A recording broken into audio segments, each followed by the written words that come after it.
hearing loss isn't just about a hearing loss. It's about what else it's impacting. Right. And if we go back to just the very simple terms of treating hearing loss, right? Our ears Mm. are essential for collecting sound. In very simple terms, they convert it into an electrical signal presented to the brain for interpretation, right? If the Great, brain's short, and getting sweet. Yep, Yes, if the 100%. brain's not getting the correct signaling, it cannot interpret it. Or if it's not getting all the sounds, it's forgetting how to interpret. So those links, have always been there. I think it's just putting it all together now. You are so right, because I can remember my days back in clinic when you're helping somebody remediate their hearing loss. Oftentimes, as I'm sure you've discussed on many of your programs, people aren't beating down your door the second day after they notice they have a hearing loss. It takes years, right? Yeah.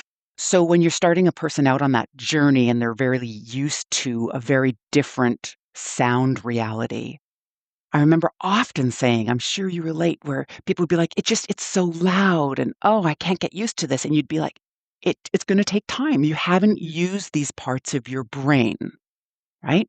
Yeah. So you have to get them used to the sound again. So if those parts of your brain haven't been used well, it's not like they're only used for hearing.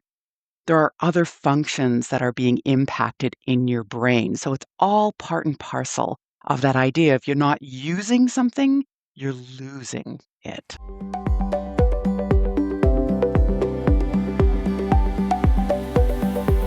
Welcome to Hear Me Out with Belinda. Today, joining us remotely from Winnipeg, Manitoba, is my friend and audiologist, Victoria. Welcome, Victoria. It is a real pleasure and a treat. Thanks for having me on. You're welcome. I'm really looking forward to our conversation because you have definitely been an inspiration to me during the years. You have been such your passion when you're doing training on a product or technology is just, once again, it's the only word I have is inspirational. So, yeah, let's jump in with that. How long have you been an audiologist for? If you can believe it, my diploma tells me this is my 31st year. Wow, so double. Yeah, I've been a hearing care professional for 15 years now. yeah, the time. And so I would say when I joined about 15 years ago, there was still this sort of perception that when we were treating a hearing loss, we were just treating the ears, right? We were helping people hear sounds better. Yeah, yeah. But I feel like there's been a massive shift in the last couple of years. You're nodding Yeah. there, right? And now we're doing that. The words that we're using is preventable. We know the risk of, falls and cognitive support. So I'm going to ask you, have you noticed the same shift? Like, what are you experiencing? Oh, very much so. When I graduated, when I think back to the education that I came through, we talked very much about hearing loss in isolation, hearing loss as it relates to the fact that your cochlea is damaged or where that hearing loss happens, and then how to assist with that. These days, we hear very much about prevalence and of other related health issues, that hearing loss isn't its own encapsulated or bubble. There are many other issues that hearing loss is a part of, and that was just never a part of the conversation back years ago. I think it really is a result of great research and the integration of other specialties into our field. I think so too, because before, I think there was the Lancet study, which would be about 3 years ago now, which was the big Mm, dementia study, yep. which was the sort of the tip of the iceberg. And I think I saw the neuroscientist, Dr. Sarah McKay, if I have it correct, on a different podcast, actually mentioning that by treating your hearing loss in midlife, it's your biggest preventable, risk factor for dementia, which definitely sparked a lot of attention to family doctors and, individuals that were treating the hearing loss. 100%. I so agree. I think the upswing in attention from society in general on dementia, the various types of dementia. I think I've read in popular uh, news articles, etc., that dementia for our current generations is very much like cancer was in previous generations. It struck fear in their heart, as dementia does for, as we age and as our parents age. Dementia gets a lot more attention. I think possibly because there might be higher rates of it now, Mhm. better tests to identify. And so when you start to do more study into dementia, I think that that's when you first start to see the surfacing of the connection to hearing loss. Another name that you heard a lot, even before Lancet, was Frank Lynn. And his group, I think he works out of Baltimore, has done a lot, focused a lot on the connection between hearing loss and rates of dementia. So I think that just got the ball started. It kind of got it rolling as to like, well, if there's that interaction, what other types of interaction? Because we know dementia is very faceted. It's very sophisticated. When you're trying to talk about dementia, there's not just like the one thing that you're Mhm. going to be talking about. So it stands to reason that with hearing loss isn't just about a hearing loss. It's about what else it's impacting. Right. And if we go back to just the very simple terms of treating hearing loss, right? Our ears Mm. are essential for collecting sound. In very simple terms, they convert it into an electrical signal presented to the brain for interpretation, right? If the brain Great, is short and getting sweet. Yep, Yes, if the 100%. brain's not getting the correct signaling, it cannot interpret it. Or if it's not getting all the sounds, it's forgetting how to interpret. So those links, have always been there. I think it's just putting it all together now. You are so right because I can remember my days back in clinic when you're helping somebody remediate their hearing loss. Oftentimes, as I'm sure you've discussed on many of your programs, people aren't beating down your door the second day after they notice they have a hearing loss. It takes years, right? Yeah. So when you're starting a person out on that journey and they're very used to a very different sound reality, I remember often saying, I'm sure you relate, where people would be like, it's so loud and oh, I can't get used to this. And you'd be like, it's going to take time. You haven't Mhm. used these parts of your brain, right? Yeah. So you have to get them used to the sound again. So if those parts of your brain haven't been used well, it's not like they're only used for hearing. There are other functions that are being impacted in your brain. So it's all part and parcel of that idea. If you're not using something, you're losing it. Yeah. And then going back to that, we call it that auditory rehabilitation part. Like I actually Yeah. like to, I also like to watch a few YouTube videos.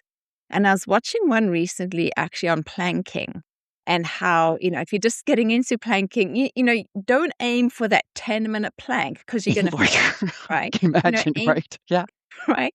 Aim for like 10 or 20 seconds and then generally increase it. And I think it's the same principle when you're doing an auditory rehabilitation with somebody has had a long-term hearing loss and now you're just starting to treat it.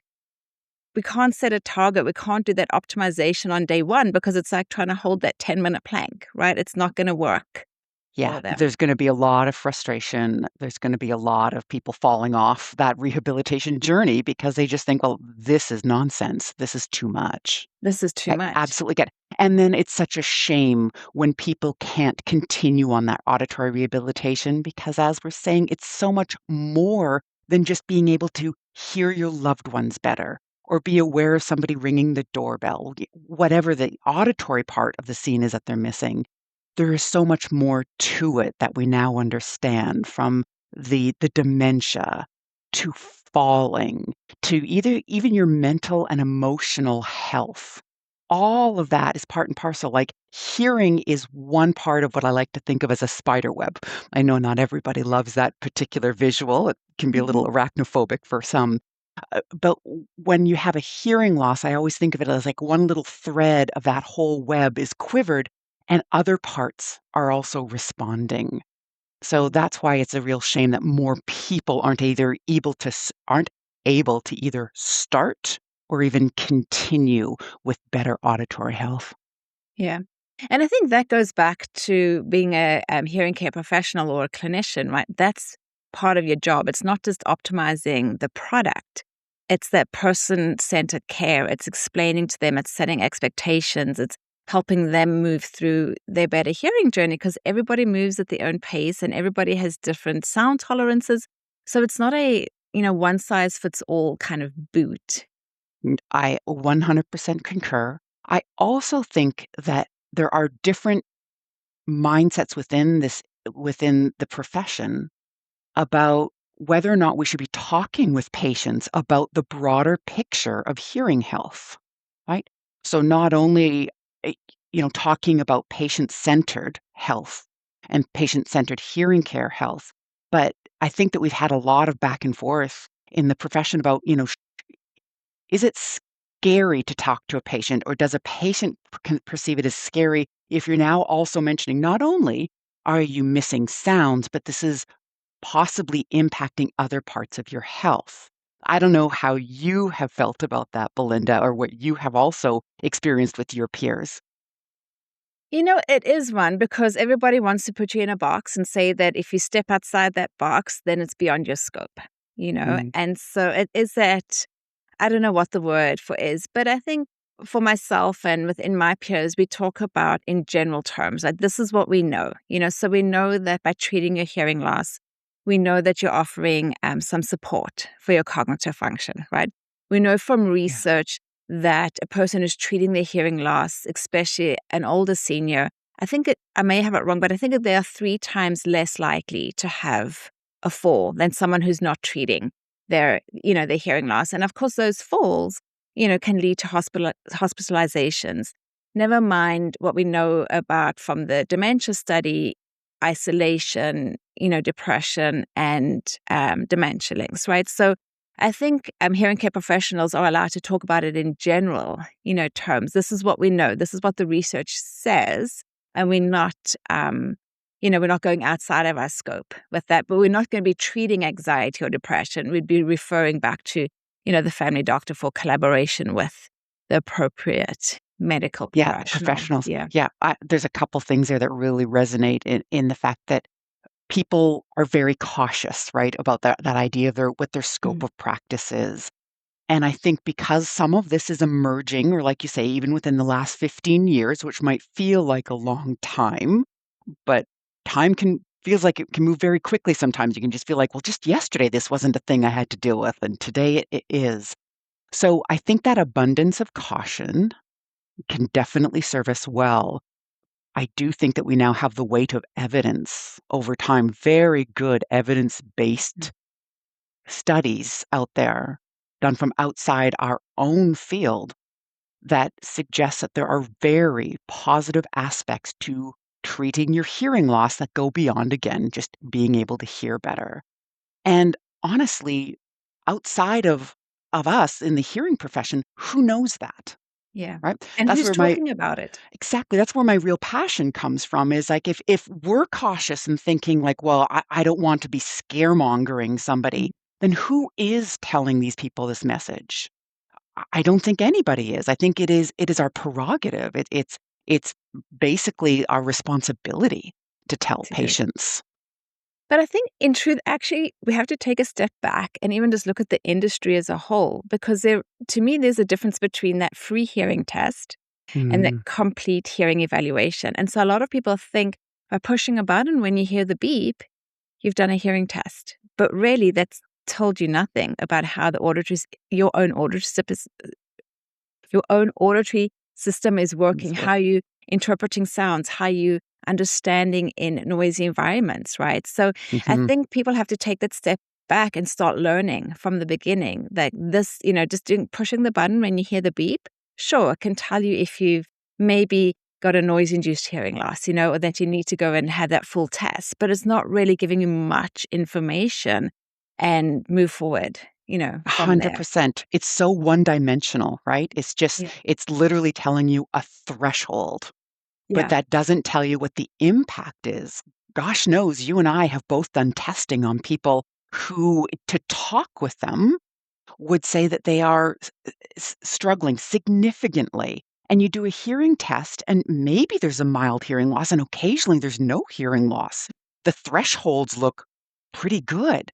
Yeah. And yet, perceptually to that person, they feel like, my gosh, every day is a struggle. I'm exhausted every day. I'm withdrawing from my everyday things.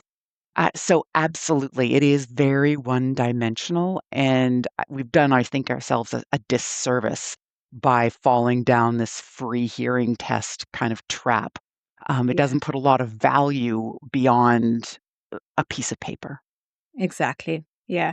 And then going back to that broader scope, right, and the passion and the other things. My husband has tinnitus, and he does wear hearing aids, and I think they're well set. His Of hearing course, I'm care sure they professionals are. did a I pretty think his good job. I feel confident about that too, Belinda. But he woke up on Saturday and he was in a very bad mood because his one ear was just ringing so loud. He could not focus aside of it. Now he's had tinnitus for several years, so he knows how to deal with it. We've spoken about the box breathing and, retraining the limbic system and thinking of other things and all of that. But on Saturday, it was so loud. He was really angry about it. And he was like, "Is this it? Like, what happened?" And like, I went through all the different things. Like, did you get a good night's sleep? Are you anxious, stressed? I know you didn't drink alcohol, but, all of these different things. And there was nothing, ticked in any of the boxes. And yet his tinnitus was just so loud that day. So Um, fear-inducing, right? 'Cause you are thinking, like, is this it? Is this now my new level of life? Tinnitus, this is what I have to experience. Exactly. So we did make some minor tweaks to the hearing aids and we upped those tinnitus maskers for him. And luckily by Sunday afternoon, things were calming down again. So that's a positive result That's a there. good news story for him, but certainly there are people that would relate to that, and they don't get the good news at the end of it. They don't get sometimes it is loud, and then we have to Yeah. once again collaborate and see how we can help, that Yeah. person.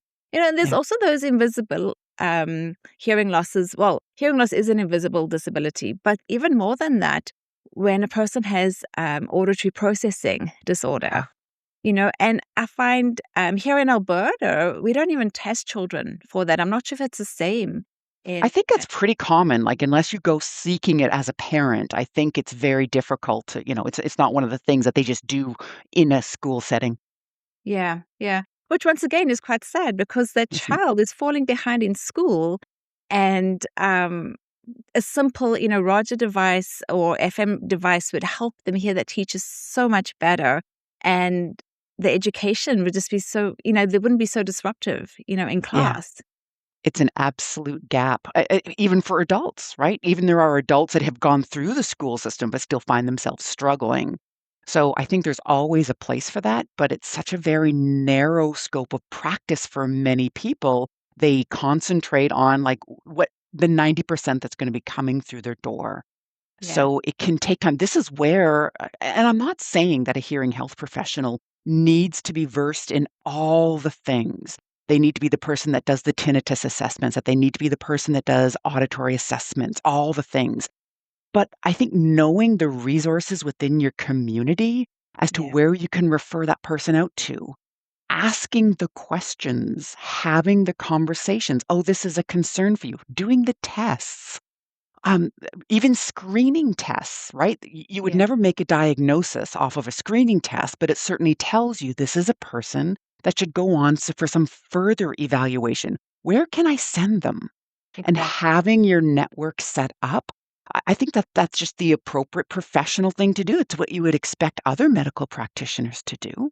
Absolutely. Yeah, that collaboration within the Yes. Yeah. industry for And sure. oftentimes because, not a lot of people know that hearing healthcare professionals are out there or even what we do, the onus needs to be on us, right? We need Yeah. to go out there and make those relationships with even the other hearing healthcare professionals in Winnipeg here.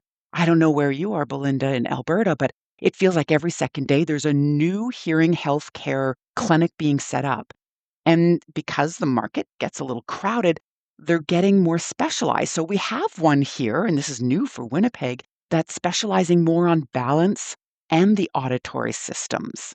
So just even Okay. knowing that as a hearing health care professional, knowing that we could refer to that person, that's huge.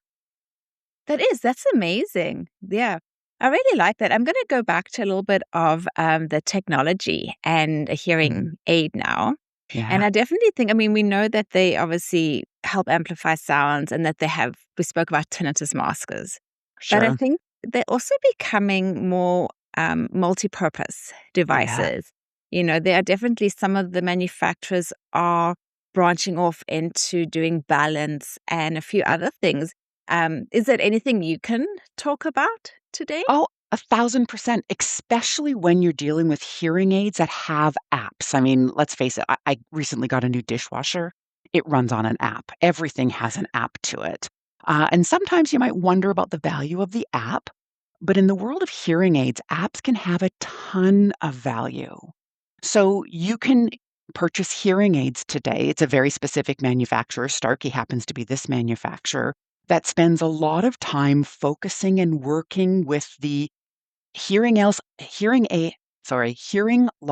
and what else. They they do a great job on the hearing aids, as all manufacturers do, and then they take a special focus out on the "and what else" portion. So there are other hearing aids that certainly have apps that can help you track your steps.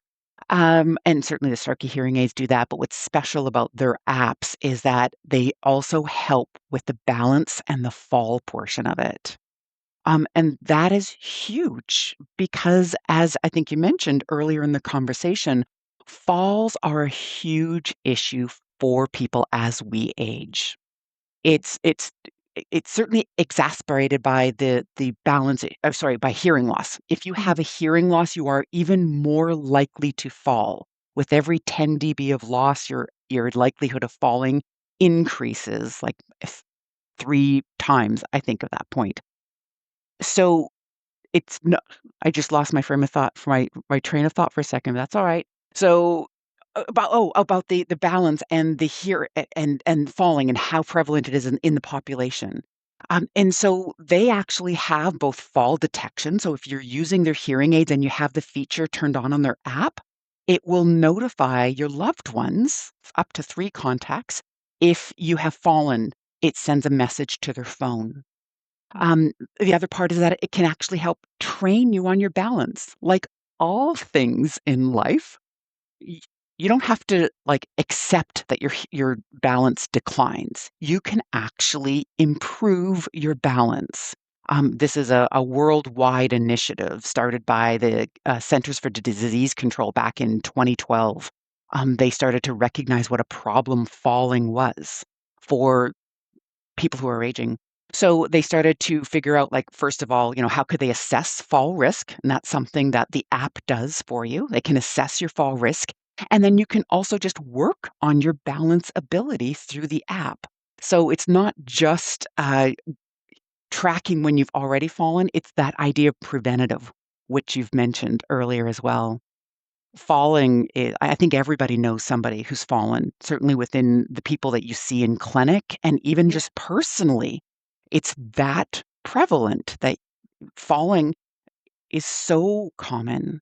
And yet, what I always say about falling is nobody plans on falling, right? No. Everybody's like, oh, I don't need that thing. I don't need the feature. I don't need a fall alert because I'm not going to fall.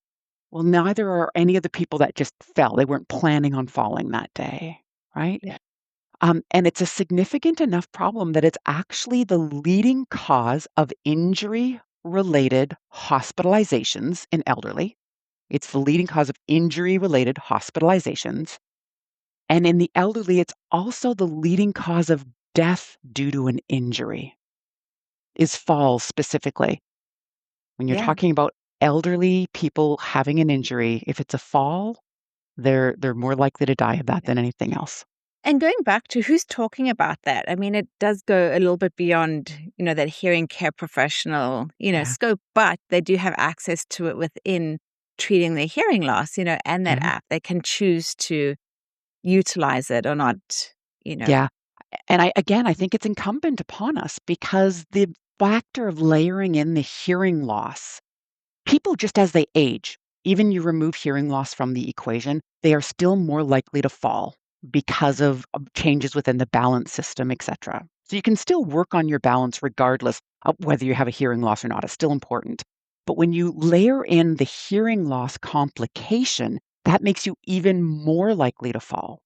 And we have very good evidence from studies that have been done that if you remove the hearing loss factor, in other words, if you wear hearing aids, you go back to the baseline amount of falls, meaning that we don't remove falling from that person's risk factors. It just Okay. means that they're no more likely to fall than their age matched well hearing peer. Yeah. Yeah. That Yeah. makes sense. Yeah. Yeah. Thank you. Well, I think that this is a very exciting time to actually be a hearing care Ah, professional. unbelievable. It can be an overwhelming time too, right? With lots of choices and opportunity. It can feel overwhelming, I think. I think it can feel very overwhelming, but I think it's a really exciting time for younger hearing care professionals coming into the market.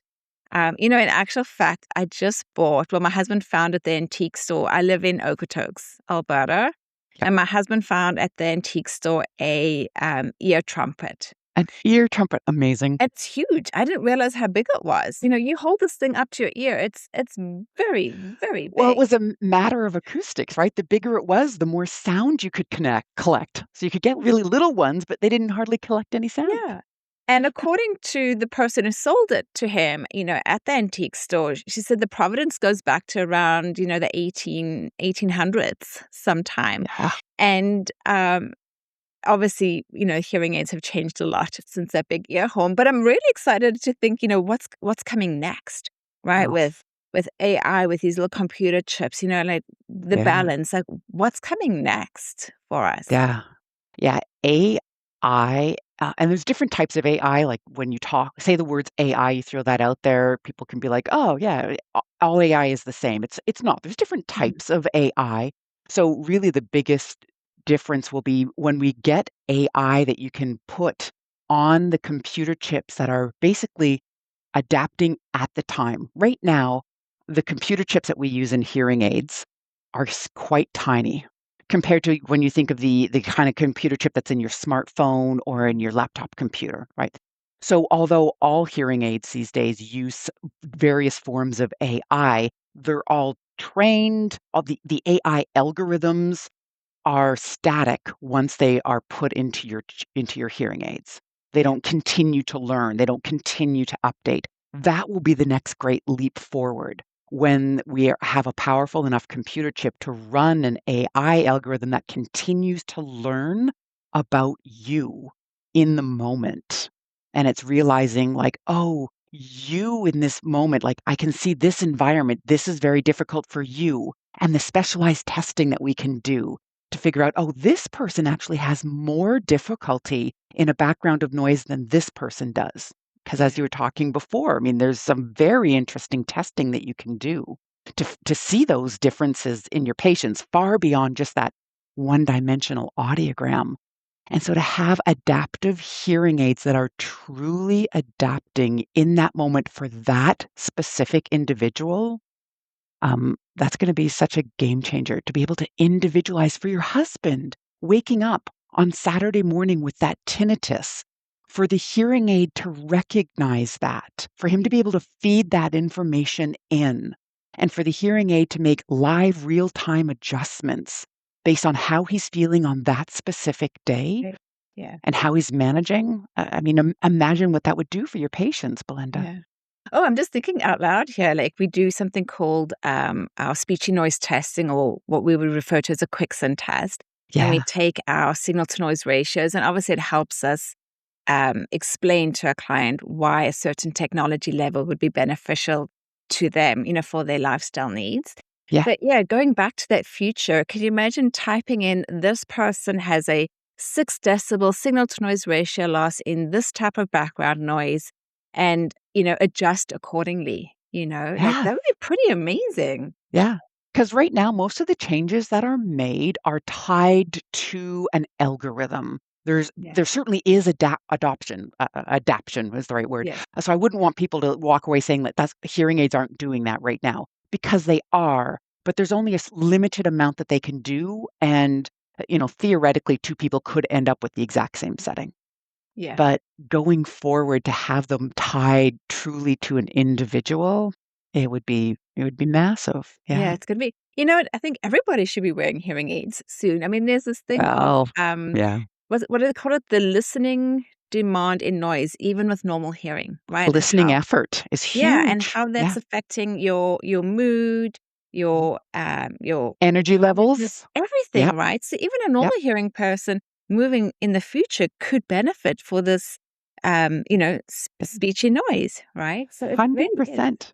Well, you start to see this convergence of consumer level, in ear, like the wireless headphones, right? Right. My Yeah. kids wander around. If they're not having their headphones on, they often have like their in-ear plugs Mhm. in, listening to their music.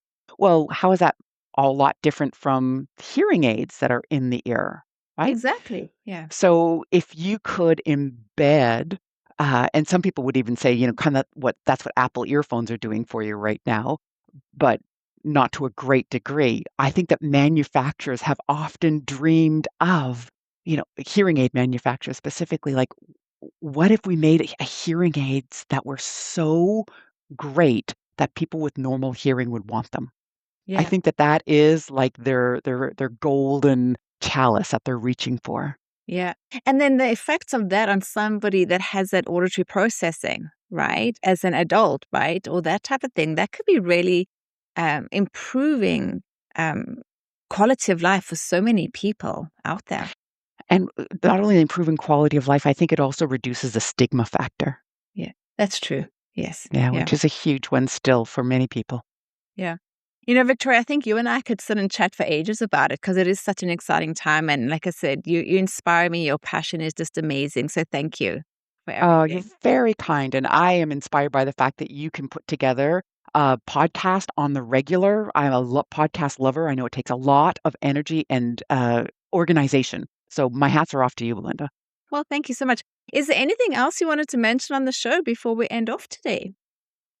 Just that if you are in the hearing care industry and this is something that you hadn't really thought of before, I really encourage you to get some peers together to figure out, like, how do you want to address this? I think you could be more to your patients than just the person that allows them to hear their tea kettle better.